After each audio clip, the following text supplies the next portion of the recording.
In the District Court of Douglas County, Nebraska. Justin Riddle, plaintiff. B. Omaha Public Schools, defendant. Case No. C-24 7996. Plaintiff's appeal for too many obvious violations to list in the title. Plaintiff requests an oral argument if the Court of Appeals doesn't immediately overturn this decision. Nebraska public records laws require a full and open review, per statutes. An unpublished, one-paragraph affirmation without addressing the egregious and non-subjective errors on record would be an admission from the appeals court that they will allow any individual employee at any level in any state organization to make a terrible, illegal and unethical decision and sacrifice their own credibility and legacy to hide that rube. This record is so flagrantly abusive, the only remaining question is whether the court is protecting the bad actors in Nebraska government from the consequences of their actions, or merely sending the ultimate message to self-represented litigants that the courthouse doors are closed to the unrepresented. Is it a full-fledged assault on citizens' rights, or a self-serving dagger in justice for all if they have the audacity to go at it alone? Is it anger that one citizen suffering years of flagrant institutional abuse has attempted to hold the institutions accountable? This is no ordinary appeal. It is a line in the sand, a battle of good versus evil, right versus wrong. Every indigenous person in history has felt the same sleight of hand, as the privileged class has turned a growing culture into an irreversibly broken future through false promises and man-made rules for thee and not for me. This is no mere gripe from the appellant, it is an alarm from the people. A canary in the coal mine, sounding one last alarm, alerting the population of the impending doom. I pray the court will rise to the occasion, for this opinion is glued forever to how the public is allowed to exercise their rights not just in public records, but universally in any government or court-related items in Nebraska. In an effort to preemptively slap any false claims of lacking verification, I, Justin Riddle, swear under penalty of perjury that every single word contained in this document is true to the best of my knowledge. This satisfies Nebraska verification rules, and I use the proper font, spacing and said, mother may I. If the Nebraska Court of Appeals wants to use purely technical reasons to dismiss this, it will have to be created by the appeals court, as nothing on record can be disputed. The only thing left would be to question the length, but to do so would be the ultimate admission of closed to the public. Ignoring that so much has occurred, the appellant could triple the length of the brief and still not touch on every nuanced violation. If the length of the brief is a reason for concern, I'll simply rewrite it, expand it and then cut and hyperlink entire extra sections, so that the brief covers everything in the proper length for anyone who is interested in reviewing. Even more troubling information than currently on display will be available in part of the brief.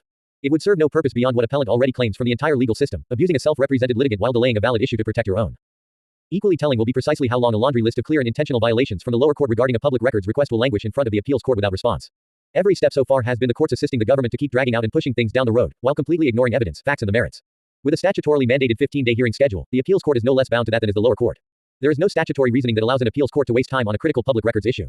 Notwithstanding the time frames required, any delay would indicate that some of the violations must be acceptable, but certainly no amount of creative shuffling can change basic things like proper service. For the court to grapple with anything when such clear and basic due process violations occurred, would indicate a willingness to spend time to try to thwart the public access to the information. Additionally, I request to proceed without the fee. Extorting another $1,000 or so, for the privilege of getting an impartial review of the following record would be like towing a properly licensed car from their own driveway by mistake, then charging the owner for damage to the tow truck, fees to release and daily penalties for the time it took to figure out where the vehicle went. Sure, it was the wrong vehicle to begin with, but rules are rules once we catch on, am I right? To expect the plaintiff to pay the court after so many clear failures is like the following.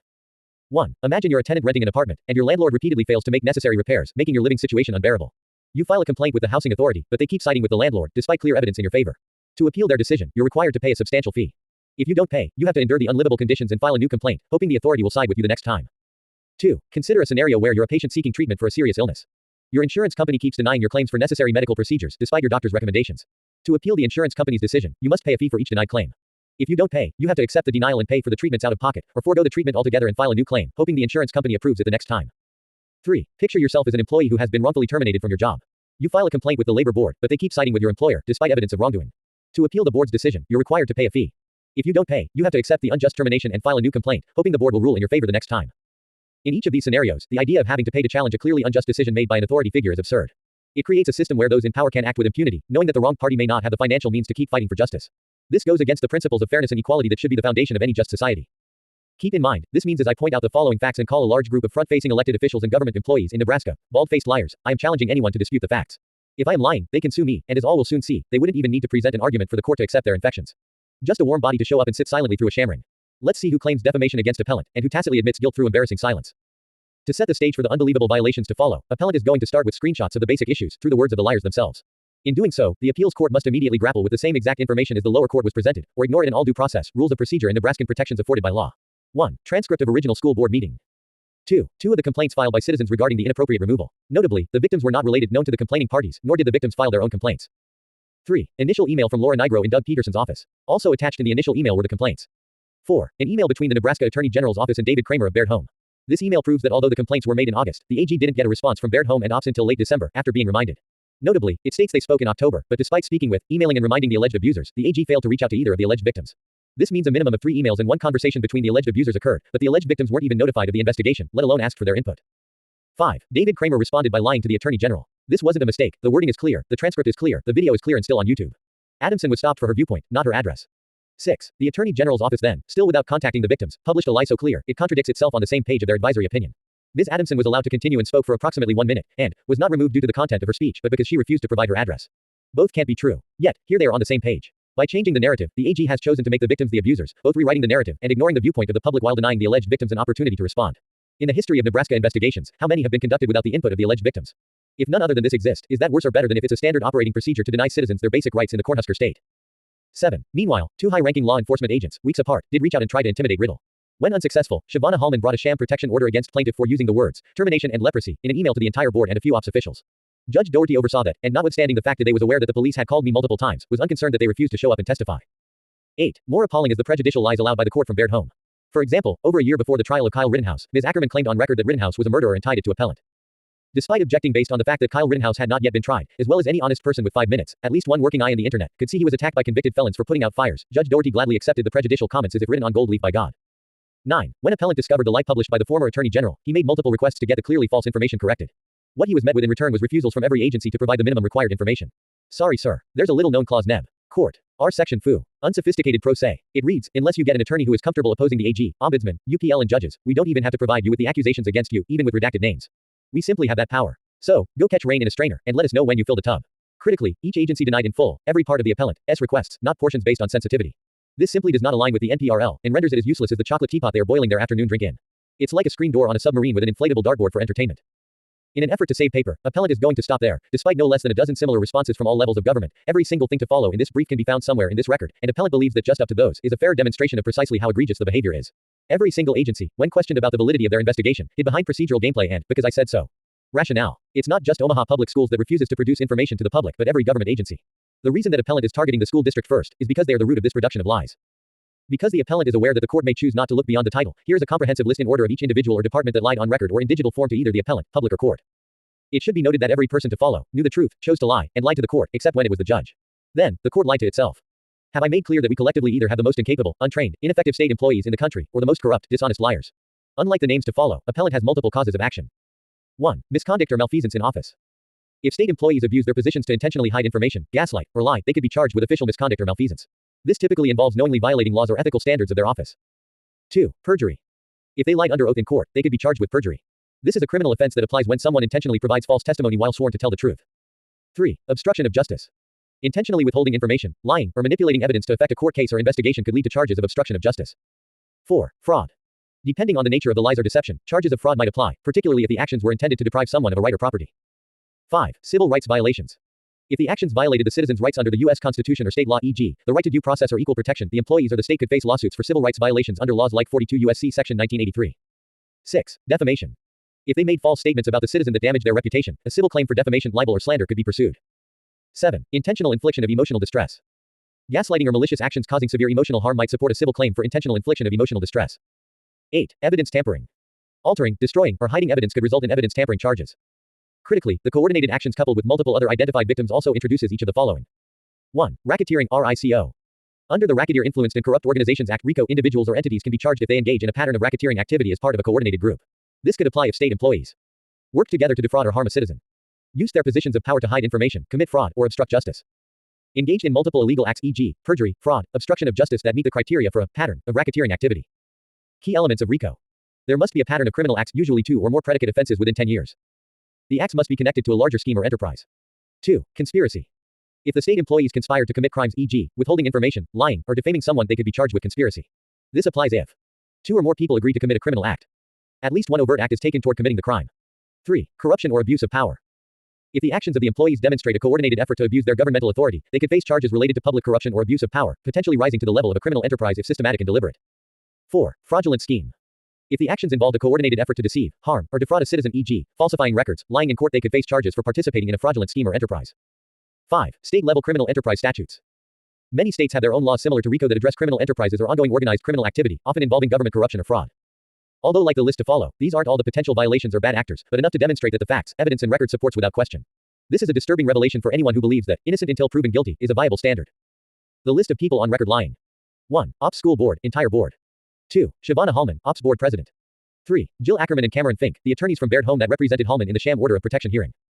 4. Judge Dwayne Doherty in the Hallman hearing. 5. David Kramer of Baird home, in correspondence to the Nebraska Attorney General's office in response to their investigation. 6. The previous Attorney General's office in their opinion published in 2022, but hidden from the appellant until 2024.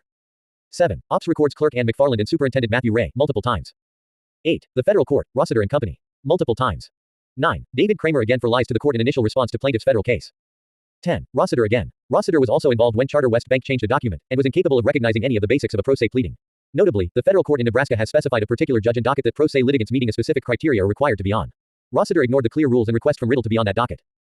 11. Stephen Davidson of Baird Home, multiple times, multiple lies, sat mute twice in hearings when his lies were pointed out, incapable of eking out even a weak response to defend himself. 12. The Nebraska Attorney General Mike Hilgers and multiple staff from that office have published lies and sent them to the appellant. 13. The Nebraska Ombudsman Julie Rogers and multiple members of her office. 14. Judge Shelley Stratman, multiple times. 15. The Nebraska Department of Unauthorized Practice of Law, who accused me of practicing laws and claimed to have a complaint and documents, only to sit neutered when challenged for what Riddle knew did not exist. 16. The staff of all judges involved, multiple times.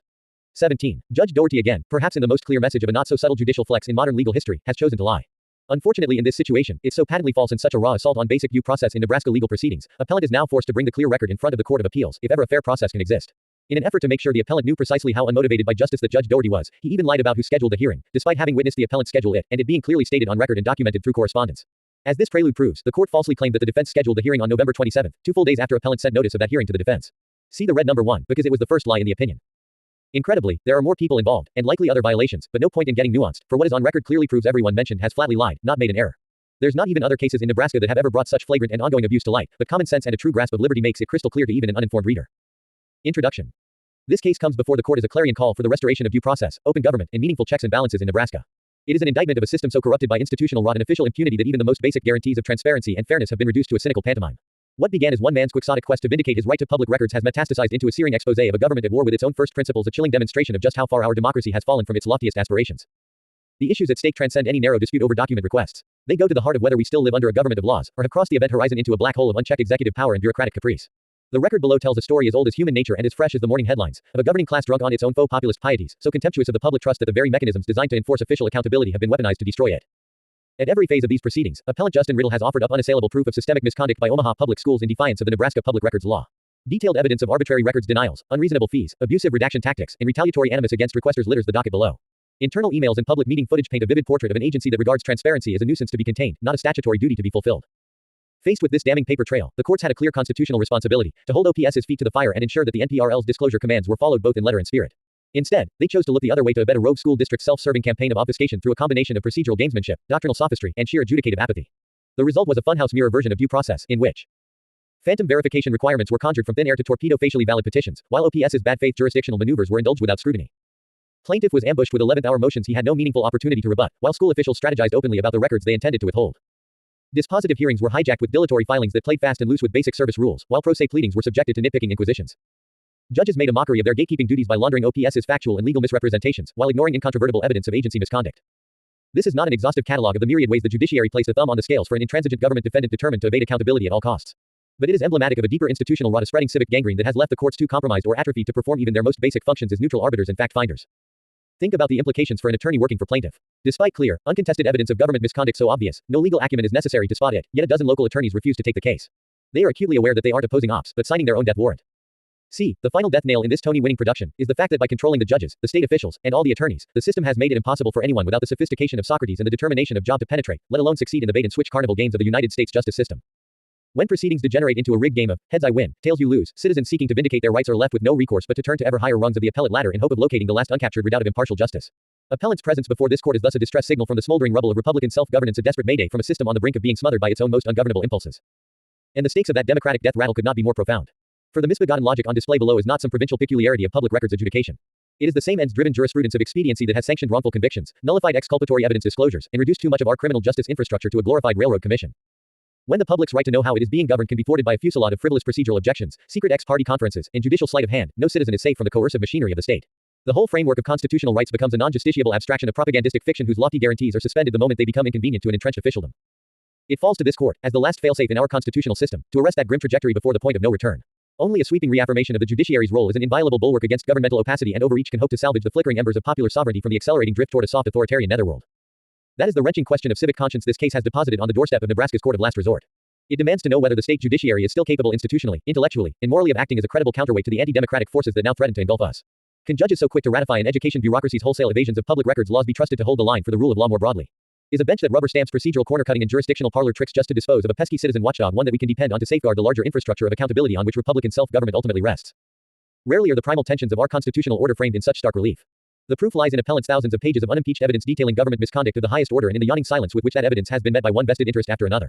It is mirrored in the lower court's monomaniacal obsession with finding some technical excuse, however tenuous, to slam the courthouse doors on this uniquely revealing controversy rather than allowing it to unfold on a level adversarial playing field. The judicial branch now has one last chance to show it has not been completely overrun by the same corrosive spirit of power worship that has transformed so much of our governance into a tawdry insider's game. By meeting appellant's full-throated demand for an honest airing and adjudication of the myriad abuses his lonely crusade has exposed, this court can demonstrate that the flame of disinterested justice still flickers in Nebraska. But if even a crisis as grave as the one laid bare by this record cannot rouse our legal establishment to robust defense of our open government birthright, the people will not soon forget the abdication.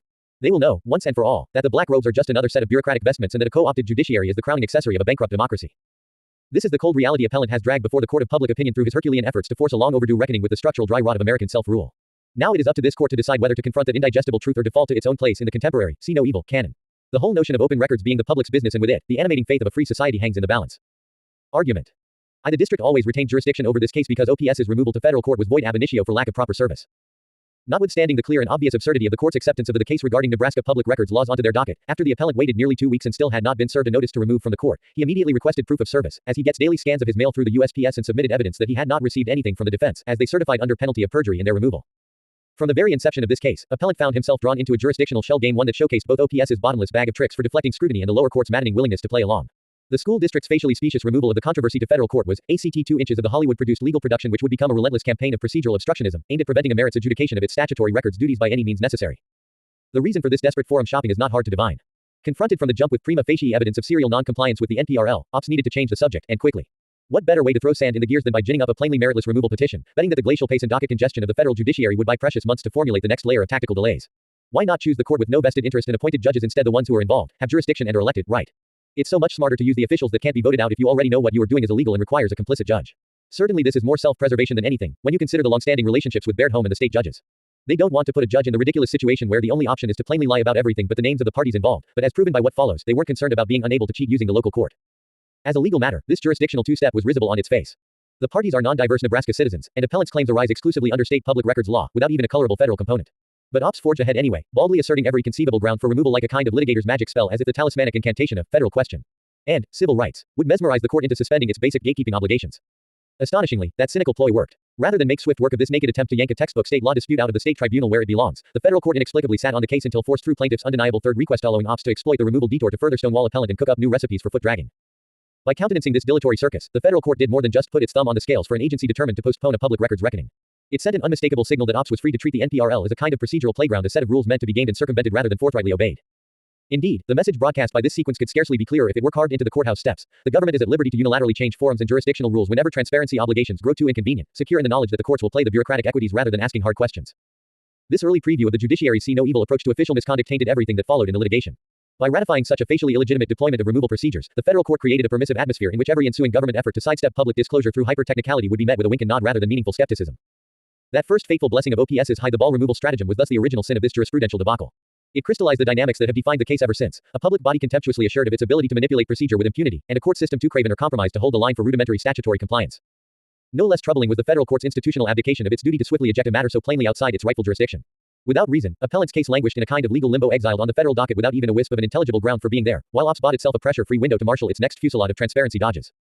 This was not some garden-variety docketing hiccup. It was a knowing suspension of one of the most basic requirements of our federalist architecture, that district courts promptly return improvidently removed cases to their state courts of origin. See 28 U.S.C. Section 1447 C mandating remand, IF at any time before final judgment it appears that the district court lacks subject matter jurisdiction. The whole point of expedited remand procedures is to prevent state actors from unilaterally derailing local judicial oversight through bogus federal filings calculated to run out the clock. Yet what happened here is a textbook illustration of that constitutional safeguard being honored only in the breach, with an unaccountable federal bench content to mark time while a state statutory regime is subverted in real time by the government entities it exists to police. The practical implications of that dereliction are profound. With every day that the case sat marooned in jurisdictional no man's land, the window for meaningful public records enforcement drifted further out of reach, and the incentives for future state defendants to reprise this same cynical removal two-step grew more irresistible. After all, if baseless forum shopping incurs no real risk beyond a belated return to the state docket after an all-expenses-paid litigation sabbatical, it becomes just another arrow in the quiver of strategic defense delay. In that sense, the federal timeout in this case was a microcosm of the thousand procedural cuts by which substantive transparency rights are so often whittled down to a vestigial formalism. Time and again, the NPRL's ostensibly bright-line disclosure mandates have been diluted into a fact-dependent morass of discretionary accommodations, set for the maximum convenience of the government stakeholders whose activities the law exists to force into the open. The post-removal proceedings here exemplify that self-defeating dynamic in spades. After its naked effort to derail appellant's suit at the jurisdictional threshold failed, OPS simply toggled seamlessly to a second line of rearguard actions, deploying every trick in the motions book to prolong its record, stonewalling without ever engaging the merits.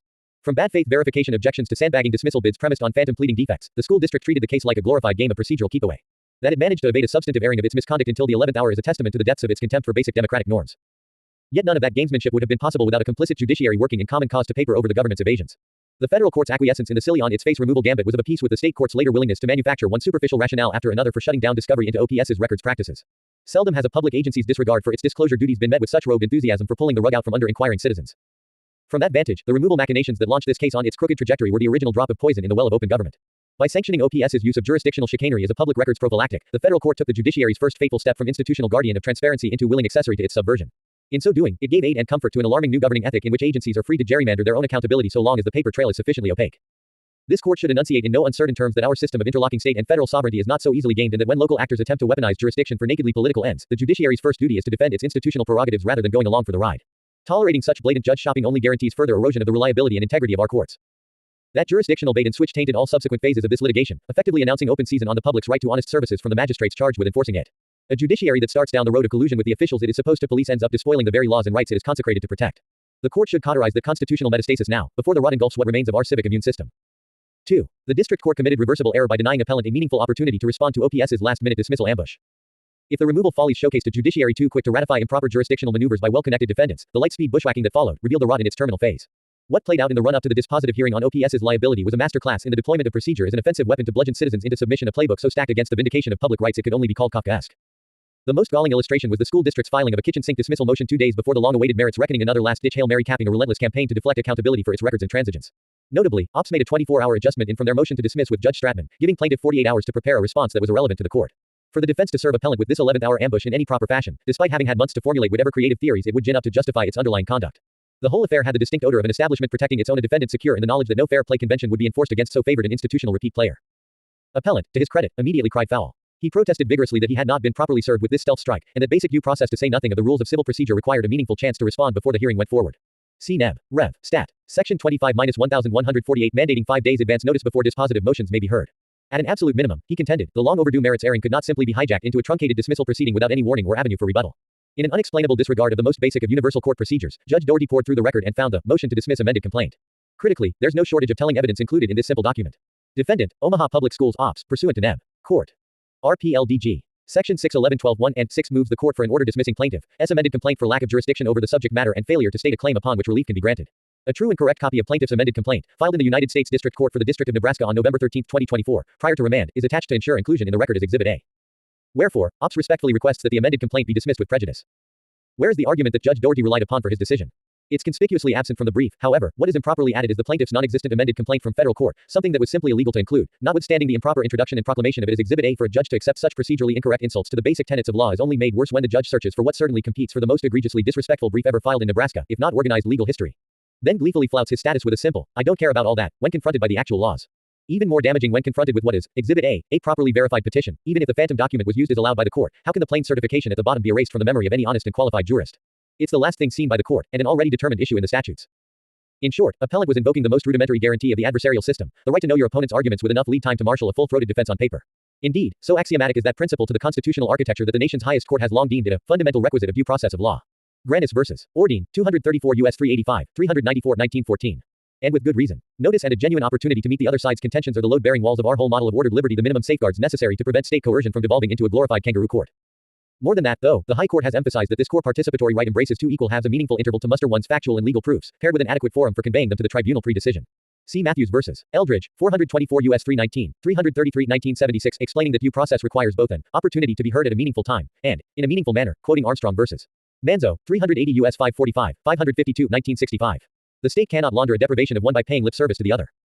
Yet that is exactly the trade-off OPS attempted to force on appellant below, claiming it satisfied its notice obligations via a flurry of fax and file submissions he never received, then demanding he be held to full-scale merits opposition with almost no runway to prepare. Due process has no coherent meaning in a world where one side gets months to sandbag while the other is ambushed into a premature final reckoning at a tactically chosen moment. The bait and switch practically mocks the notion of equal justice under law. To its enduring discredit, the trial court swallowed that bait whole. When confronted with OPS's bold abandonment of the rules governing service of process and briefing timetables for lethal motions, the court's reaction was a study in willful blind eye turning. It brushed aside appellant's aggrieved protest that he was being mousetrapped into a do-or-die hearing without adequate forewarning, and forged ahead as if nothing untoward transpired in the run-up. Worse still, the tribunal not only rubber-stamped OPS's deliberate scuttling of the traditional motion protocols. It embraced that corner-cutting as the welcome predicate for disposing of the whole controversy in one fell swoop. Instead of rejecting the school district's facially improper last-second filings and resetting the briefing clock to allow a fair adversarial contest, the court rushed headlong into an ersatz hearing on OPS's crudely framed, case closed, bids effectively rewarding gamesmanship by letting it dictate the terms of decision. This was more than just a lapse in judicial temperament. It was a fundamental abdication of the district court's paramount duty to ensure that the proceedings over which it presided comported with civilized legal norms.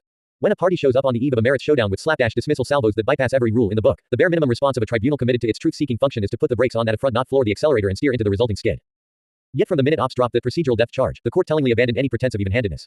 It plowed ahead with the benefit of the doubt posture of an accessory after the fact, indulging even the most speculative theories for sidestepping the merits while holding appellant to an unyielding standard of technical perfection in pleadings and proof. The message blared like an unspoken subtext: public policy favored a quick and quiet burial of the seething records controversy, and damn the niceties of notice and fair play. The prejudice to appellant from that arbitrarily compressed timetable is difficult to overstate. Bear in mind, the motions he was forced to parry without any meaningful study or time to review sought the wholesale foreclosure of the entire case. OPS was gunning not just to block the limited slate of public records requests highlighted in the complaint, but to drive a stake through the heart of appellant's ongoing efforts to extract a forensic accounting of its disclosure practices through serial NPRL petitions. Let me explain that again. Just at this point, when the court with an obligation to review the briefs of both parties, not just one, has seen with its own eyes, clear and uncontested evidence of lies published by the AG, Ops, bared home in the court itself, it accepts the following last-minute, improperly served arguments as fatal defects in the plaintiff's rights to review public information through proper NPRL requests. 1. The amended complaint isn't verified. That's false. It's clearly certified under penalty of perjury, per Nebraska requirements. Was the court lying, confused, or just creating new precedents? It avoided the brief that addressed that, as well as the words spoken in the hearing.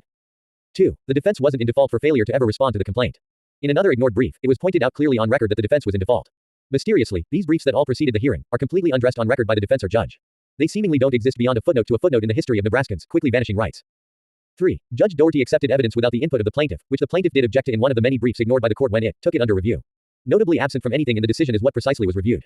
Seemingly, the parroting of the defense's false claims was no review. This would require more than just a few false statements scribbled by the party that has already been proven to lie on record, be regurgitated in the decision. 4. The evidence accepted simply cannot exist or be used in the decision of the court. Even fans of Perry Mason are fully aware that someone can't just jam anything in, call it evidence, and the judge accepted wholeheartedly. By relying on the amended complaint brought over by the defendant without opportunity for plaintiff to object on record to that introduction, not only has the court tacitly admitted that it was improper, but they've rewarded it with the dismissal it was designed to create. Bravo. But wait, there's more. A more profound negation of the statutory right to inspect government documents is hard to imagine. The school district was demanding a get-out of transparency-free card in perpetuity, based on a fusillade of defensive conjecture so anemic it apparently feared to float them with any real lead time for adversarial testing. And despite the crystalline bad faith of that stunt, the trial court treated it as a bona fide prompt for slamming the merits window shut just as appellant was poised to final crash through it. The practical and legal implications of that about-face are as urgent as they are unsettling. In countenancing OPS's manipulations, the court didn't just deprive one requester of his rightful hearing in a single records dispute, it announced open season on the NPRL's anti-obstructionist architecture statewide. The net takeaway is that agencies who dread a public viewing of their internal affairs now have a foolproof delaying tactic to keep the sunlight at bay. Simply wait until the 11th hour, then dump a blizzard of phony procedural objections on the court's doorstep when a reckoning is nigh. That this tried and true sandbagging method comes with a prepackaged judicial rubber stamp only adds a dollop of cynicism to the civic depredation. For if judges are content to launder the state's midnight evasions and call it due process, every future transparency petitioner can expect the same trumped-up dismissal two-step as his ticket price for admission to the people's court. Equity becomes just another weapon for the well-connected to wield against dissenters who forget their place. To say that outcome turns the NPRL's disclosure commands into a paper tiger would be a gross understatement. It renders the whole concept of due process a glorified suggestion box, to be shrugged off whenever the bureaucratic wheels grind into self-preservation mode. And over time, that implicit official warrant to circumvent the verdict of the ballot box through administrative manipulation strikes at the very foundation of popular sovereignty. A republic cannot long endure when the people's nominal agents have a standing invitation to short-circuit their rights. This court alone can arrest that degrading spiral before it reaches a point of no return. By bringing the hammer down on the procedural travesties that made a farce of appellant's day in court, the court can remind lower tribunals that their first task is to neutrally arbitrate, not run interference for the home team. That starts with an unambiguous rebuke of the win by ambush school of document avoidance, and a restoration of the common sense norms of notice and service that are supposed to level the adversarial playing field. Just as importantly, though, this controversy begs for a broader reaffirmation of the judiciary's constitutional role as a bulwark against bureaucratic overreach. That High Commission does not abide willful blindness to rules breaches by an arm of the state apparatus, no matter how influential the bad actor or entrenched the culture of UN accountability. And it certainly does not permit the courts to participate as active facilitators of governmental omerta, much less enthusiastic suppressors of the transparency principles they are charged with upholding. This case thus presents a moment of unvarnished moral reckoning for the Nebraska bench. In the annals of self-government, there are inflection points that test the mettle of our most indispensable Republican institutions. The spectacle of the district court coddling OPS's flirtation with manufactured crisis offers a stomach-churning glimpse into what lies down the path of least resistance. Its complicity in a scheme so transparently rigged to reach a predetermined outcome makes a mockery of the entire notion of checks and balances. If even the third branch's internal early warning system cannot sound the alarm when the other two are openly conspiring to bury their own dirty laundry, then the whole legal superstructure of popular self-rule risks evolving into a kind of glorified play acting. The question before this court, then, is whether Nebraska's judiciary still conceives of itself as an exogenous counterweight to executive power run amok, one with the chutzpah to defend the public's right to know in the face of a full court press by an entrenched privileged class used to getting its way. There could scarcely be a worthier project. After all, the constitutional covenant we entrust to our courts is only as real as their willingness to enforce the ground rules of governmental transparency in a crunch. And if the eruption of naked contempt for those rules on display below is met with nothing more than a shrug and a "what can you do?" it will not be long before the very edifice of limited government disintegrates into a polite fiction. Appellant's presence before the state's highest legal authority is thus a distress signal from the smoldering frontiers of democratic breakdown. He asks only that this court treat the rule of law arson it illuminates with the urgency of a five-alarm fire and respond with the full-throated institutional defense our fraying civic infrastructure demands. Nothing less than the survival of meaningful self-rule hangs in the balance. 3. The district court made a mockery of the NPRL by inventing a categorical verification requirement found nowhere in the statutory text and ignoring appellants' repeated certifications under penalty of perjury. If the trial court's complicity in OPS's sandbagging campaign showcased a judiciary too eager to grease the skids for its sister branches, its surprise resurrection of phantom pleading rules as a get-out-of-transparency-free card marked the apotheosis of that see-no-evil solidarity. By invoking a previously unheard-of verification hurdle to slam the courthouse doors on appellant's case at its most critical inflection point, the court didn't just put a thumb on the scales, it revealed its whole approach to public records adjudication as an elaborate ruse. At the core of this doctrinal tragicomedy lies a willful amnesia about the elementary laws of statutory construction. The NPRL, a characteristically intricate legislative program, supplies both the alpha and the omega of a citizen's right to access governmental files in Nebraska. And like all duly enacted products of the people's representatives, it comes to the courts draped with an overriding interpretive imperative to ascertain and give effect to the purpose and intent of the legislature, as embodied in the law's plain and ordinary meaning. Wisner vs. Vandelay Investments, 300 Neb. 825, 832, 2018. Crucially, that overriding textual fidelity does not ebb and flow with the tides of judicial preference. It is a non-discretionary ground rule born of the co-equality of the branches, a Madisonian fail-safe against the conscription of statutory law into an endlessly malleable plaything for black-robed policymakers. Only when ambiguity in the chosen verbiage creates genuine uncertainty about legislative purpose does a presumption of delegated gap-filling even come into the picture. The NPRL, however, is about as far from an open-ended judicial easement as could be imagined. Its centerpiece provision establishes a sweeping default rule in favor of maximal public disclosure, subject only to a series of carefully cabined carve-outs. See Neb. Rev. Stat. Section 84-712.011. Except when any other statute expressly provides that particular information or records shall not be made public, public records shall include all records and documents of or belonging to this state, any county, city, village, political subdivision, or tax-supported district. From that foundational starting point, the legislature unfurls a comprehensive latticework of disclosure mandates, procedures, and exemptions. See id. Sections 84-712-712.09. Conspicuously absent from that statutory edifice, any mention of the records requester's personal verification of her petition is a jurisdictional prerequisite. The NPRL's gateway provision calls only for a generic records request, without even a penumbra of suggestion that the seeker must furnish an accompanying affidavit or notarized attestation to get in the courthouse door. ID. Section 84-712 for any person denied any rights granted by sections 84-712 to 84-712.03 may petition the district court of the county in which the state, county, or political subdivision officer who has custody of the public record operates for a writ of mandamus. Indeed, the very notion of an originating verification requirement is in irreconcilable tension with the larger statutory scheme. The obvious thrust of the legislature's design is to lubricate the channels of public access to governmental information, not encase them in layers of prophylactic red tape. See, e.g., id. Section 84-712.013, sections 84-712 to 84-712.03 shall be liberally construed whenever any record of receipt, cash, or expenditure involving public funds is involved. A rule that turns the simple act of asking to see public files into an exercise in hypertechnical briefcraft cuts against that purpose at the most elemental level. But the district court had different ideas. Without so much as a token nod at the statutory text, it declared sua sponte that appellant's petition was a dead letter on arrival for want of verification, as though that concept had been programmed into the NPRL's source code all along. The failure to swear out pleadings, in the court's startling exegesis, automatically divested it of subject matter jurisdiction over any public records claim. A cause of action that lives unmistakably on the face of the state code was thus snuffed out by unwritten rules before it drew its first breath. If ever there were a case study in the wages of untethered statutory construction, this is it. With the flick of a pen, the district court performed a brazen judicial rewrite of a citizen transparency law whose explicit terms reflect a painstaking legislative balancing of interests. An access-forcing regime devised to fast-track the public's right to know was saddled with an extratextual pleading booby trap primed to sound the death knell for disfavored cases. And all of it under the risible banner of effectuating legislative intent. This doctrinal parlor trick is troubling enough as a standalone act of interpretive acrobatics. But the circumstances surrounding its deployment make an outright mockery of public records administration in Nebraska. Appellant, after all, hadn't just submitted a bare-bones form petition silent as to its accuracy or authenticity. On the contrary, he took pains to certify his pleadings under penalty of perjury, even going so far as to offer a corroborating oath in open court. In both word and deed, he made his willingness to stand behind his claims under sanction of law unmistakably clear. Yet none of that mattered to a tribunal bound and determined to find some excuse, however tenuous, for sidestepping the merits of this controversy. To the district court's eye, the fact that appellant's verification was appended to his petition rather than incorporated in some freestanding affidavit was a fatal jurisdictional defect, an error so rudimentary that the very notion of amendment was off the table. Form, in other words, swallowed substance whole. Not even the court's constitutional truth-seeking function stood a chance. Once again, the practical fallout for government transparency is tough to overstate. By erecting an extratextual gateway hurdle to judicial enforcement of the public's right to know, the district court handed state and local agencies a roadmap for circumventing their disclosure duties in perpetuity. Officials now have every incentive to take a magnifying glass to each citizen petition for technical flaws, secure in the knowledge that any unmet formality, real or imagined, will excuse them from the pesky business of coming clean about their activities. A law meant to hold the government publicly accountable becomes just another playground for official obstructionism. The message that doctrinal ruse sends to Nebraska's body politic could scarcely be starker if broadcast at the top of every hour on state airwaves. In one fell swoop, the district court unilaterally moved the goalposts for holding an ineffable bureaucracy to its statutory commitments, transforming the NPRL's disclosure architecture from a citizen sword into an administrative shield. Whatever the state giveth on the transparency front in one breath, the judiciary just as swiftly taketh away through arbitrary procedural gimcracks. And caught in the crossfire is the bedrock democratic imperative of a government whose inner workings are never wholly closed off from the people in whose name it putatively operates. This court should reject that raw arrogation of judicial power over a field where legislative choices are meant to be supreme. The district court's invention of a sweeping verification requirement for public records cases is the antithesis of the restrained, text-centric mode of statutory interpretation our constitutional order presupposes. It represents an unsanctioned judicial veto over a major state transparency initiative, exercised under the guise of promoting phantom legislative policies found nowhere on the face of the controlling code. Indeed, the NPRL's language and structure evince an unmistakable intent to streamline requesters' access to governmental information, not bog it down in hypertechnical preliminaries. The whole point of the statutory scheme is to secure the public a presumptive right of admission to the state's documentary holdings, enforceable through straightforward judicial procedures stripped of gratuitous formalities. In grafting an open-ended verification mandate onto that carefully calibrated regime thus doesn't just upset specific legislative judgments, it subverts the very premises of the system the people's representatives labor to create. After all, the sine qua non of the NPRL is the promise of a clear, well-lit path to public records for any requester willing to do the bare minimum necessary to get the ball rolling. Grafting supplemental hoop-jumping exercises onto that deliberately frictionless process at best imposes cumulative burdens the statute itself rejects, and at worst enables bureaucratic end runs around core disclosure obligations. In either event, the net result is a set of de facto agency vetoes on citizen fact-finding that even the most casual skimming of the NPRL would reveal is utterly alien to its raison d'etre. It is no answer to this misalignment problem to say, as the district court effectively did, that some quantum of verification is an indispensable prerequisite to the orderly processing of public record suits. For one thing, that policy rationale, dubious on its face, proves far too much. If courts had some background writ to inflate the NPRL's baseline filing requirements in the name of administrative convenience, there would be nothing to stop them from contriving all manner of additional procedural red tape to weed out undesirable requesters, a result plainly at war with the statute's leveling spirit. Worse still, the district court made no effort to ground its atextual verification rule in any Nebraska-specific practice or precedent that could even arguably inform the NPRL's construction.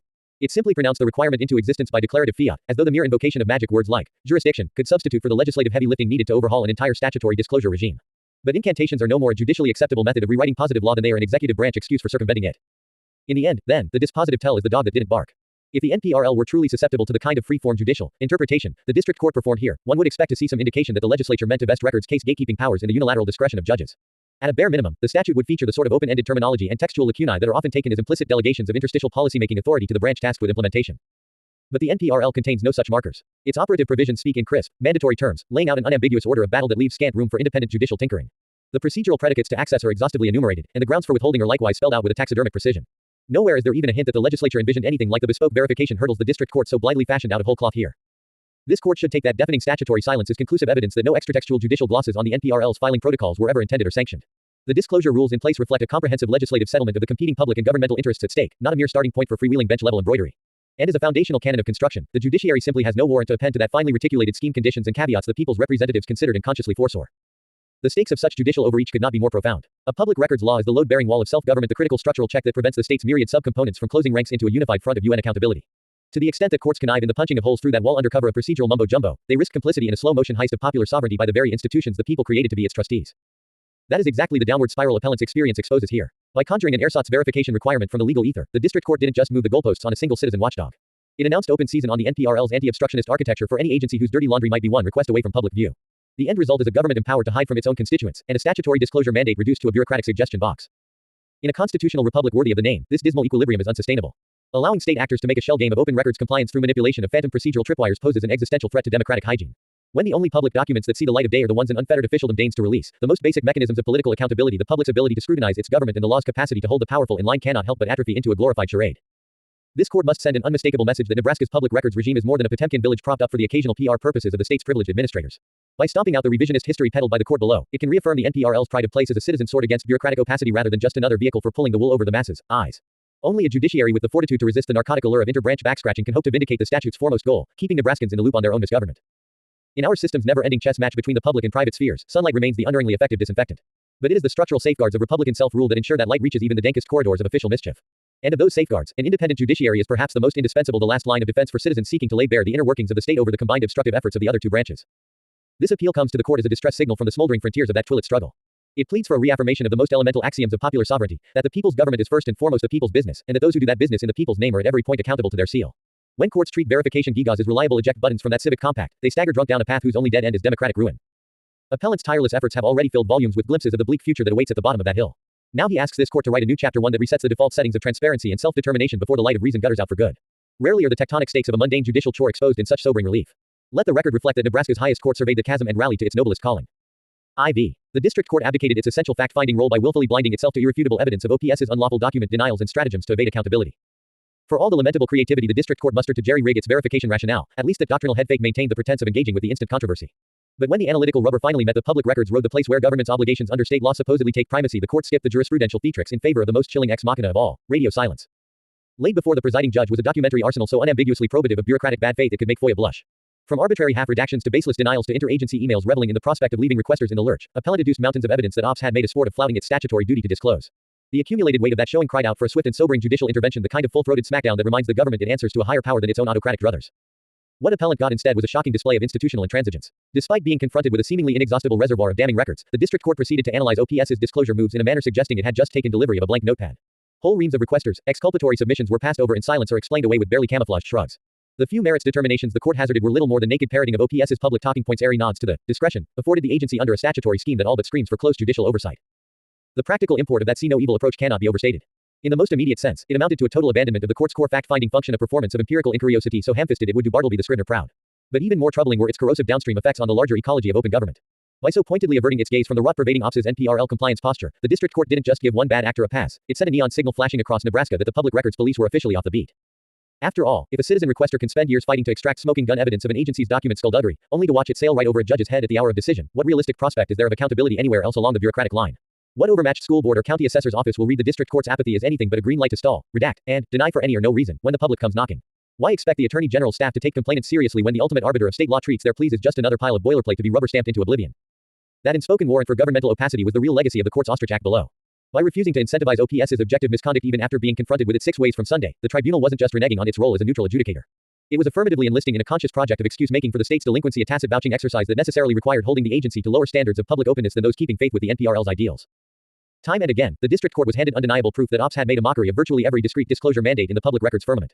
Time and again, it took the path of least resistance, waving off appellants' exhaustively substantiated contentions in favor of whatever scattershot rationalization might let the school district off the hook that day. The playing field was never even. Where records requesters walked on pins and needles to satisfy unwritten rules, agency lawyers needed only bat their eyes at the bench to make inconvenient facts go away. Consider, for instance, the court's glove-soft treatment of OPS's chilling pattern of viewpoint discrimination in responding to public inquiries.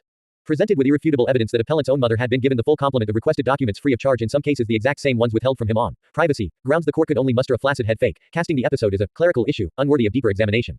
No matter that the NPRL expressly forbids records custodians to peek behind the curtain of a citizen's rationale for seeking access, where the prerogatives of officialdom were on the line, the statute's most unambiguous proscription might as well have been written in vanishing ink. Ditto for the issue of abusive fee schedules, a topic on which the documentary submissions left no doubt OPS was using inflated price quotes to discourage digging by disfavored requesters. Inundated with details of the school district's variable and often outrageous proposed charges for identical records, the court contrived to look the other way, airily proclaiming that such matters fell within the agency's unreviewable discretion. Never mind the raft of cases holding that a wink and nudge financial dragnet still amounts to an unlawful pocket veto. With the right political players on the hook, the Bill of Rights apparently comes with its own whiteout wand. Most egregiously of all, the judge simply tuned out any mention of OPS's cloak and dagger redaction practices, the smoking gun that turned a simmering records impasse into a 5-alarm public integrity fire.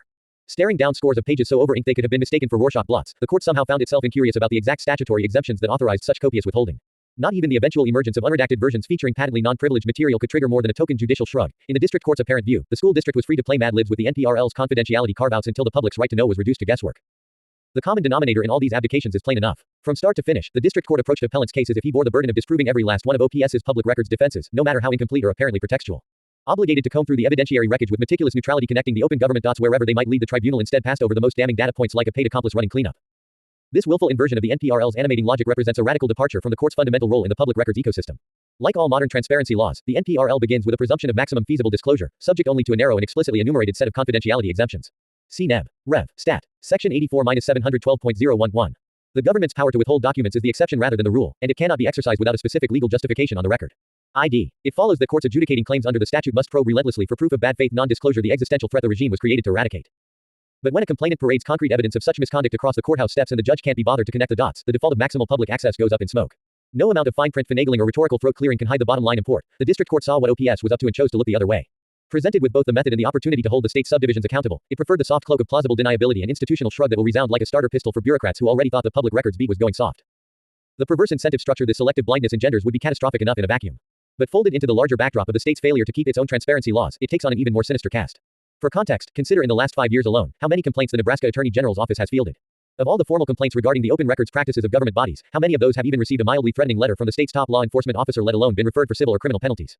The message that crashing indifference sends to requesters is clear. When it comes to public disclosure, the House of State power is emphatically not divided against itself. There may as well be a new attraction on 72nd and Dodge, something like the Vegas sphere that flashes. All ye bad actors have nothing to fear in Nebraska. Arrows or a real-time map to the courthouse would also be exciting presentations on the flashing pixels. Millions of reminders that the law is not for those who are too stupid to avoid tricks, and certainly not for those smart enough to combat them. No, it's for those with a first-hand connection to someone who has their name and picture prominently displayed in a marble hallway, somewhere in Nebraska. Imagine the actual implications of this painfully obvious retreat from legal rules and sound reasoning. Plaintiff alone experienced the same egregious behavior when Charter West Bank lied and changed a document on his home mortgage. When faced with what can only be described as smoking gun, uncontested evidence in the form of an altered document, the court stood by the bank, as did the AG, Department of Banking and Finance, and the Ombudsman's office. Almost as if they were working as one, every department then, like every department now, has cowered behind their authority, terrified to confront the plaintiffs and indeed other individuals' facts.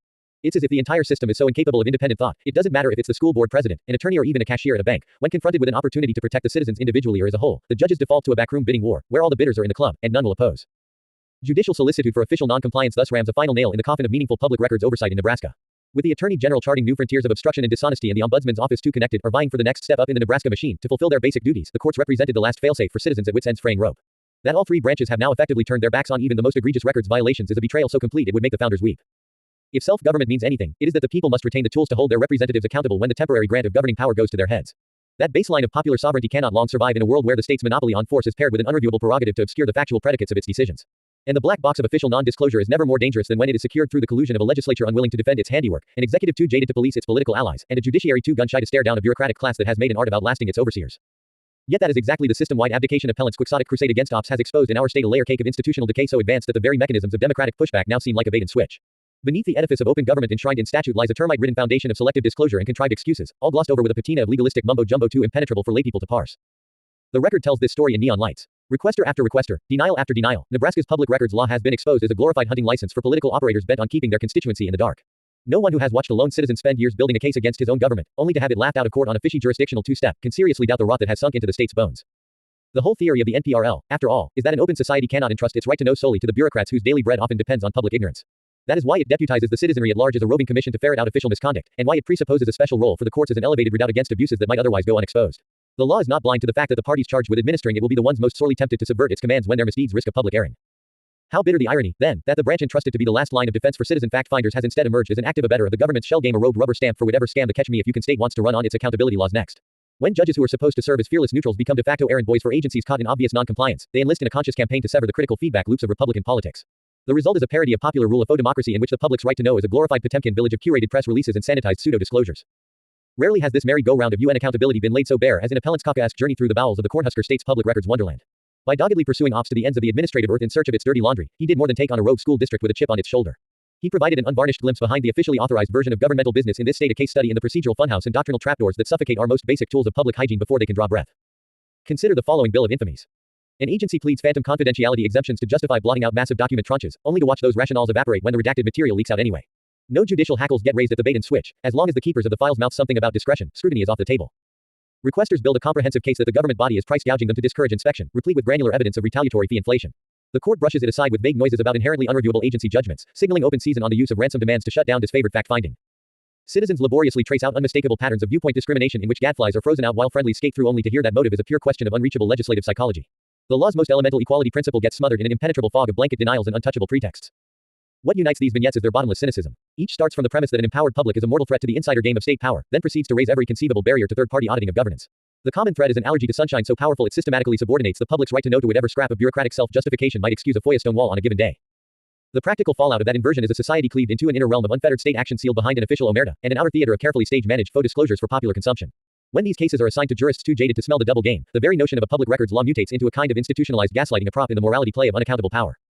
Appellant's indefatigable efforts to crowbar this rigged regime open offer a case study in the Sisyphean futility of pushing back when the rock of state sits atop the hill. Armed with a dossier of OPS's misconduct too comprehensive to summarize here, he walked into a courthouse nominally consecrated to the rule of law and laid bare a paper trail that could make Acorn blush. Yet what he got for his trouble was a glorified snuff film for public accountability, a judge so unwilling to face down a defendant caught red-handed that the very concept of NPRL enforcement collapsed into a self-negating gesture. From the court's steadfast refusal to reckon with the agency's nakedly pretextual redactions to its free pass for an email leaking scheme that bordered on obstruction of justice, the common denominator was an allergy to connecting damning evidentiary dots. Not even the eventual unraveling of OPS's confidentiality Maginot Line into a grab bag of Ipsdixit claims could rouse the tribunal from its Bartlebyesque stupor. As long as school district lawyers could fill the air with vague noises about the sacred official right to be left alone, the statute's lodestar of maximal safe disclosure never left its scabbard. This cognitive scotoma is more than just a stain on the judicial oath. In treating a public records case like an IQ test to be graded on a generous curve, the district court did not merely join an establishment conspiracy against accountability, it gave aid and comfort to a fifth column that has turned the very instruments of self-rule into a fool's errand. After all, what requester in his right mind will spend years building an airtight case against improper disclosure practices when he knows the ultimate referees will bend over backward not to understand it? What public gadfly can still treat the NPRL as an actionable civic right rather than a glorified tool for punishing the occasional bureaucratic slip-up? Those are the stakes of the judicial independence crisis this appeal has laid bare. By elevating discretion to an unreviewable synonym for anything goes, the district court was not just putting its thumb on the scale for a favored litigant. It was conscripting the judiciary into the project of public records nullification, a constitutional short circuit in which citizens who come to court to enforce the law wind up on an administrative snipe hunt with, kick me, pinned to their backs. The net result is a government empowered to use its coercive paper monopoly as a political weapon, serially violating public disclosure statutes, secure in the knowledge that the final arbiters of state law have self-lobotomized out of the enforcement business.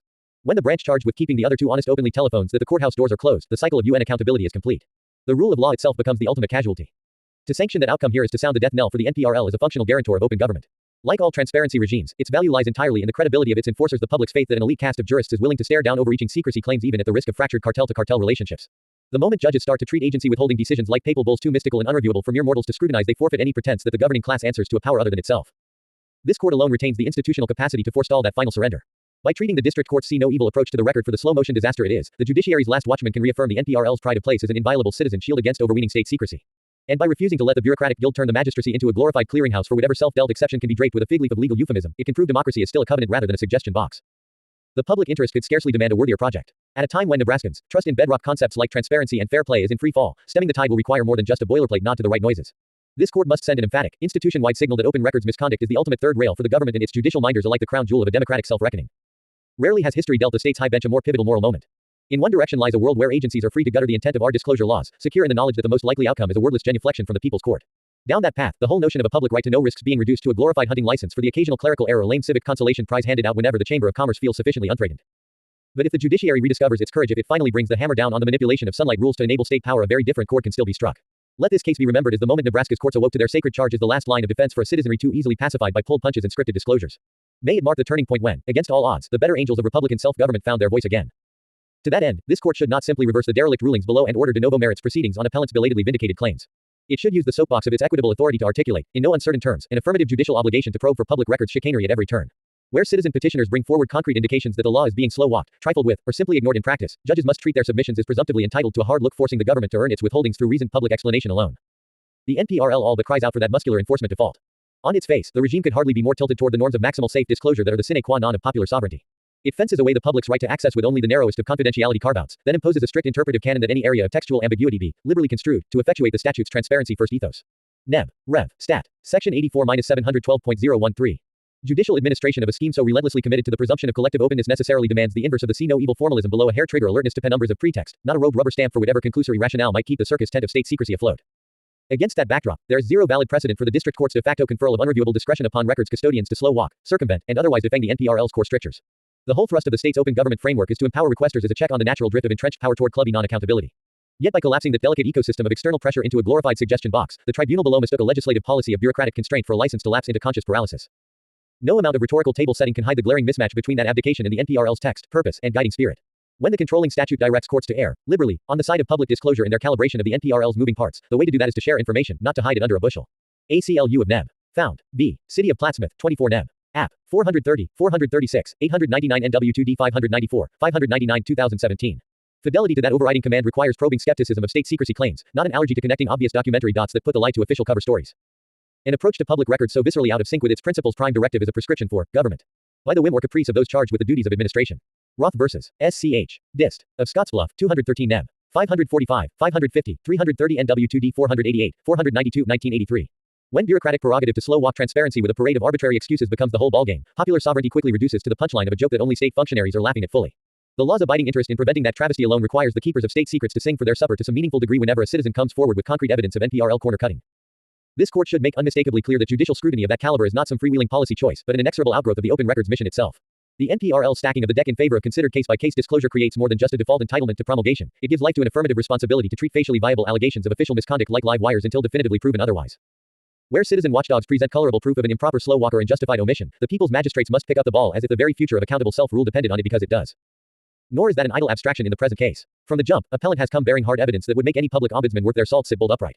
Inundated with damning paperwork showing ops to have redacted aggressively, priced punitively, and withheld duplicitously, the district court had more than enough to work with in sussing out whether the school district had consciously subverted its disclosure duties. The only thing missing was an affirmative will to look. When such an abdication plays out on so consequential a canvas, it corrodes more than just the public's transactional right to discrete governmental information. It announces, in no uncertain terms, that citizens who seek to put meat on the bone of the NPRL's lofty promises will get no meaningful purchase from the instrumentalities charged with keeping the act's enforcers in line. And in a democracy as epistemically compromised as our own, that amounts to a flashing all clear for public employees to bury their misdeeds behind whatever scrim of official omerta will hold up in chambers. The third branch's complicity in that shell game is more than just a stain on the credibility of the doctrine that gives it breath. It is an active dagger to the national trust on which all legitimate government ultimately hangs. For when sunlight shrivels away in the face of overawing insider solidarity, and the designated referees of the rule of law put their whistles away in the clinches, the trickle-down effect is as predictable as it is pernicious. Drip by steady drip, a disillusioned populace loses faith in the very moral force of the statutes it relies on to curb the abusive excesses of entrenched authority. This appeal is thus an engraved invitation, if not a battle cry, for a judiciary on the brink of that point of no return.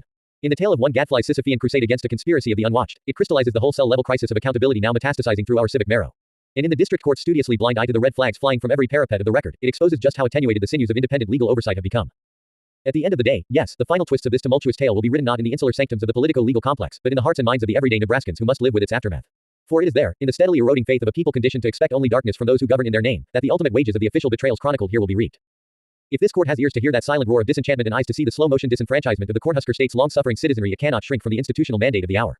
Nothing less than a root and branch reaffirmation of the judiciary's role as an inviolable bulwark against improper governmental secrecy will suffice to salvage the flickering embers of Republican self-rule. This is not some radical reimagining of the balance of powers, but a return to first principles as old as the nation itself. Since the earliest days of the American experiment, our constitutional order has presupposed an independent bench ever at the ready to check the natural excesses of its coordinate branches. In public records disputes, that sacred trust takes on an almost elemental cast, positioning the courts as the last line of defense for citizens seeking a meaningful accounting from those they've invested with temporary powers. Rarely has the need for that kind of fearless institutional stewardship been more acute than it is today. At a time when Nebraskans trust in the very idea of fair and even-handed governance is in freefall, only a judiciary that visibly recommits itself to smoking out the government's most democracy-corroding habits can hope to act as a credible watchman. The age-old tools of sedulous fact-finding and eyes-wide-open legal reasoning must be deployed with renewed vigor if open government is to be more than just a slogan for the state's publicity materials. Appellant's case provides a tailor-made opportunity for this court to sound that rallying cry. By treating the myriad procedural and substantive travesties outlined here as a cautionary tale for state officials of all stripes, it can begin to break the cycle of cavalier buck-passing and blame avoidance that has led Nebraska's public disclosure infrastructure to the brink of collapse. And by refusing to indulge even one more cynical attempt to slow-walk the NPRL's commands, it can put the fear of robust enforcement back into the bureaucratic heart. So let this opinion be remembered as the moment the Cornhusker state's judiciary finally called time on its long twilight struggle against democratic entropy. Let it mark the turning point when, against all odds, the better angels of Republican self-rule sounded their trumpets again. And let it stand as a monument to the enduring truth that no government of the people can long survive the retreat of its designated watchmen into willed deafness and blindness. For although it decides only Justin Riddle's lonely quest for documentary daylight, this case has a resonance that stretches far beyond the four walls of any records repository. Embedded in its tangled history are the fraying threads of a social contract that must be rewoven if popular sovereignty is to have any claim on the country's tomorrows. Nebraskans of goodwill are waiting on nothing less than a renaissance in what it means to place the last hopes of a nation's democracy in the hands of those charged with breathing life into its laws. Over to the court, then, to determine whether this is the darkness before the dawn of that great reawakening or the final movement of a requiem for self-rule. The whole future of accountable governance in the Cornhusker state hangs precariously in the balance. As goes Justin Riddle's vindication under law, so too will go the last full measures of our political birthright. In closing, let me summarize the key arguments and fatal flaws in the district court's handling of this case that cry out for appellate correction. 1. The court never lost jurisdiction from the start because OPS's removal to federal court was baseless on its face.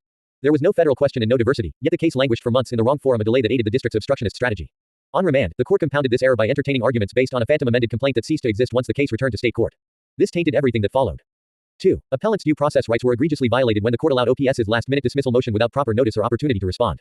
The hearing was hijacked by sandbagging tactics that made a mockery of basic fairness. Incredibly, the court punished appellant for not psychically anticipating arguments that blindsided him on the eve of trial. 3. The court conjured a categorical verification requirement for public records cases out of thin air. No such hurdle exists in the NPRL's text, which presumes maximum public access with minimum procedural friction. Imposing extratextual barriers like this is an affront to legislative intent and public policy. It also ignored appellant's certifications under oath and in court offers to verify his allegations. 4. Most disturbingly, the court willfully blinded itself to a mountain of evidence showing OPS's, the AG's and others' bad faith violations of the public record statutes. Arbitrary redactions, discriminatory denials, outrageous fees levied on disfavored requesters. The record was replete with smoking guns the court simply tuned out. In elevating agency discretion into an unreviewable free pass, the court abdicated its duty to act as a backstop against the government's transparency dodges. 5. This see no evil abdication reveals a judiciary too compromised by insider coziness to fulfill its constitutional role. The court's failure to probe such damning evidence of official misconduct betrays an overriding impulse to protect entrenched interests even at the cost of eviscerating open government laws. Such complicity and bureaucratic impunity poses an existential threat to self-rule. 6. The human toll of this systemic breakdown is incalculable. Appellant has endured a years-long odyssey of cost, delay, and gaslighting for the sin of asking his government to show its work. Without a course correction, his Kafkaesque plight will stand as a cautionary tale for any citizen who challenges the bureaucracy, a haunting premonition of the accountability-free zone the law has become.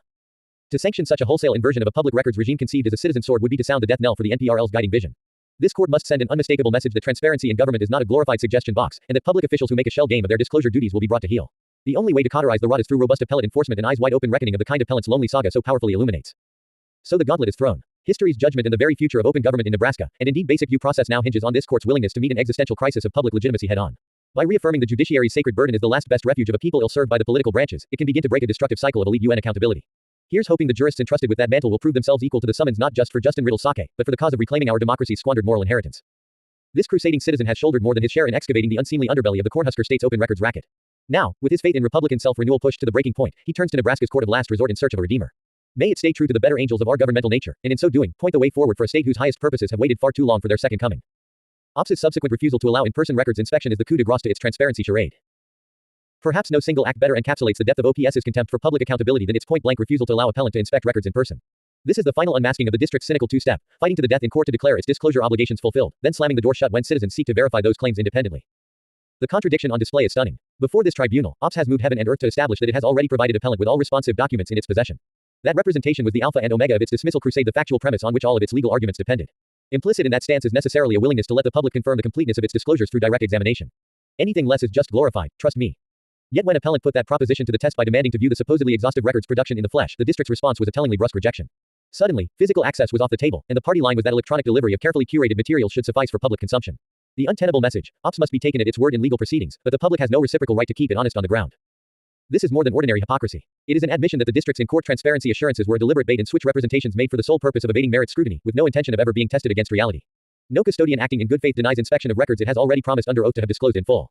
The only conceivable motive is concealment, a frantic retreat behind closed doors to prevent outside confirmation of the yawning gap between OPS's rhetoric and actual conduct. An agency willing to go to such lengths to block independent verification of its claims has abandoned any pretense of respect for open government. It is a declaration of war on the very concept of a public right to know, a statement that the people's interest in overseeing their institutions must yield to the prerogatives of entrenched power at all costs. And by signaling that not even direct judicial representations will stand in the way of that imperative, ops reduces the NPRL to a dead letter and the courts to fig leaves. Left unchecked, this brand of gamesmanship threatens to gut public records law from the inside out. When agencies can disclose in courtrooms what they keep under lock and key in real life, transparency becomes a perverse exercise in parallel play, a storybook fable whose final chapter the government alone is empowered to write. Far from an aberration, ops's actions lay bare the rot that ensues when bureaucratic impunity swallows whole the tools of citizen checks and balances. Appellant refuses to let that vivisection of our democratic inheritance proceed unchallenged. By dragging the district's inspection stonewalling into this court's field of vision, he has crystallized the stakes of this appeal into their purest form. What ops has modeled is secrecy hardening into law's default setting, a system evolving to insulate itself against the most rudimentary forms of public scrutiny. This case is now a red alert that the whole concept of a citizenry equipped to hold its institutions accountable risks collapsing into a self-serving sham. The question squarely before this court is whether our legal order still has the fortitude to steer into the burning heart of that civic emergency. Appellant has gift-wrapped the perfect opening for Nebraska's judiciary to reaffirm first principles, to declare that open government is not a glorified suggestion box, but an irreducible command that will be vindicated even in the face of maximalist resistance. All that remains is for this bench to find the words and resolve equal to the moment. Let the opinion ultimately rendered here be remembered as the instant this state refused to go gentle into encroaching darkness. Let it stand as a lighthouse to citizens everywhere who fear the flame of public sovereignty grows dimmer by the day. Above all, let it sound a defiant coda to those who mistake a republic's momentary dusk for looming midnight, that this polity and its laws belong to the people, and the fight to keep it that way has only just begun. Conclusion. Over the course of this appeal, appellant Justin Riddle has meticulously documented a perfect storm of official misconduct, procedural abuse, and judicial abdication, one that lays bare the wholesale collapse of public records accountability in the Cornhusker state. Through a combination of tireless investigation and sheer force of will, he has dragged into the disinfecting sunlight a governmental transparency apparatus so shot through with bad faith, willful blindness, and outright contempt for the rule of law that it can scarcely be said to exist at all. The record tells this story in chapter and verse. We see an education bureaucracy embarked on a no-holds-barred mission to hide its dirtiest laundry from public view, no matter the cost of basic democratic hygiene. We see a justice system so thoroughly coopted by elite loyalty that even slam-dunk evidence of unlawful conduct barely registers as worthy of judicial acknowledgement. And most damningly of all, we see the total breakdown of the checks and balances that are supposed to act as an emergency brake on the worst excesses of unchecked state power. Beneath it all lies a civic culture increasingly unmoored from any recognizable conception of republican self-rule. Where a public agency can systematically violate open records laws and get caught red-handed doing so without losing so much as a night's sleep, government by and for the people is not long for this world. When the very institutions charged with keeping watch over the machinery of self-government instead rush to provide cover for its misdeeds, the social contract on which the whole constitutional order rests starts to look more like a suicide pact. Appellant's indefatigable efforts to throw back the curtain on this soft authoritarian drift represent a Herculean labor on behalf of the most elemental prerequisites of popular sovereignty. By refusing to let the cause of accountable governance be buried under an avalanche of legalistic mumbo-jumbo, he has given the last full measure of devotion to a democracy that seems to have all but lost the will to correct its own deviations. His stubborn insistence on dragging an obstinate officialdom through every circle of its own rhetorical hell belies a determination to steer into the heart of our civic rot while there may still be time to cauterize the wound. The fact that it took such a monumental exertion spanning nearly half a decade just to reach the threshold of an impartial appellate forum is as telling an indictment as any of the scale of ethical calcification here in play. When even a paper trail as devastating as the one assembled by appellant can be hand-waved away by a judiciary enthralled to its own insider loyalties, the very possibility of a public right to know hangs in the balance. And when open records laws are degraded to the point of glorified hunting licenses to punish the occasional clerical slip-up, the dream of meaningful citizen superintendence of the government necessarily dies with them. But it doesn't have to be this way. This court can still write the epitaph of Nebraska's experiment in self-rule in the defiant poetry of democratic renewal rather than the sullen prose of a slow-motion authoritarian slide. By meeting the district tribunal's see no evil approach to appellant's unimpeachable proof with the most thunderous repudiation its institutional voice can muster, this court can send an unmistakable message that the black box machinations of an unaccountable state will not be tolerated on its watch. So consider this brief a battle cry on behalf of a way of life and eclipse a last-ditch beacon to the better angels of our governmental nature. By reaffirming the judiciary's sacred role as an inviolable bulwark against improper official secrecy, this court can begin the arduous work of salvaging an open society from the smoldering ruins of a failed public trust. The task is Herculean and the hour late, but the cause could scarcely be worthier if a republic conceived in liberty is to long endure. For in the end, cases like this one are never really about the minutiae of half-redacted forms and carefully massaged disclosure logs. They are, in the deepest sense, a mirror held up to the most primordial of social compacts, that basic understanding forged in the crucible of our shared revolutionary trauma that the governed would not again be made strangers to the doings of those who govern in their name. It is an inheritance purchased at too dear a price to be frittered away in the back rooms of a jaded officialdom and beneath the robes of a bench that has lost the capacity to be outraged by its abuses. Appellant asks only that Nebraska's court of last resort find within itself the clarity of purpose to call this betrayal by its rightful name, to see in one citizen's Sisyphean struggle against a conspiracy of the unwatched, a microcosm of a nation slipping its moorings. For hanging in the balance of that perennial contest is nothing less than the long-term viability of our entire self-governing project. What happens next will tell us much about whether the day must inevitably come when a government of the people is a dead letter from coast to coast. This case is thus a dare as much as a pleading, a siren call to wrest triumph from the jaws of democratic tragedy. It is left to the conscience and commitment of this court to determine whether the most cherished axioms of Republican self-reckoning will emerge resurgent from the ashes of one Cornhusker state patriot's scorched earth crusade for elementary civic hygiene. And it is entrusted to the collective judgment of those who don Nebraska's preeminent black robes to decide once and for all what metes and bounds will be set on the ability of the unwatched to consolidate power at the expense of the unwary. So let the record reflect that the judiciary's footing here was sure and its moral compass true. Let it be said of Nebraska's highest courts that when the overweening secrecy of the administratively ascendant threatened to swallow all remnants of a public right to know, it stood as democracy's last impregnable line of defense. And let it resound through the farthest reaches of this land that when a government of men sought to displace a government of laws through the most cynical shell game, the state's tribunal refused to humor the charade for so much as an additional day.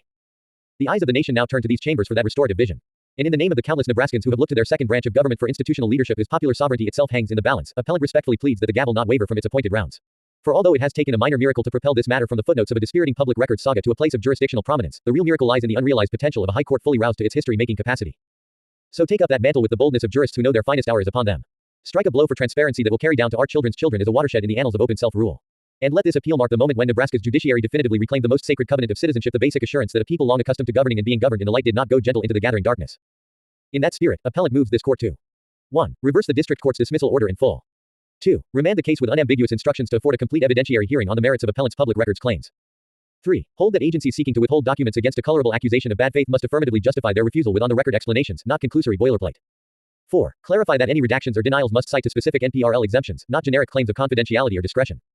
5. Declare that the district court's verification rule is an extratextual imposition repugnant to the NPRL's plain language and core purpose. 6. Denounce the pattern of self-insulation and institutional indifference laid bare by the lower court's complicity in OPS's unlawful conduct. And 7. Award preliminary fees and costs in the amount of $30,000 for minimal actual costs and time wasted jumping from one lying agency to another. The record shows a process so thoroughly set against the appellant, all fees and costs should be considered unjust enrichment to the state, as there was clearly never a single state employee that made a single effort to correct or fairly adjudicate. The cause of open government in Nebraska rises or falls on this court's response to that summons. May the better angels of the state's jurisprudential nature see in appellants struggle their own highest calling and in so doing, rekindle a spark of Republican refusal in hearts too long accustomed to the shadows. Respectfully submitted, Justin Riddle. Appellant. Pro se. 402-813-2156. JustinRiddle1@gmail.com.